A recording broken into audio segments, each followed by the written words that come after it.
Guys, alam ko na hindi kayo natutuwa sa video ko.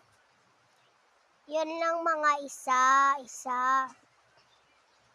Kasi yung buhok ko po, hindi ko po pinapaganda.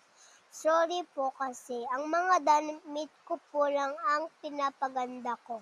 Umuulan po, hindi ko po gusto dumaan sa mga namin. Tingnan niyo po. Malamig po sa pagdaanan namin papuntang kusina. Kaya dito muna ako kumain. Dito sa pagtulugan namin. Ito po ang kinain ko.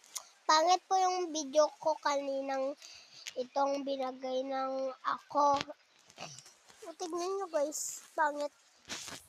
Kapag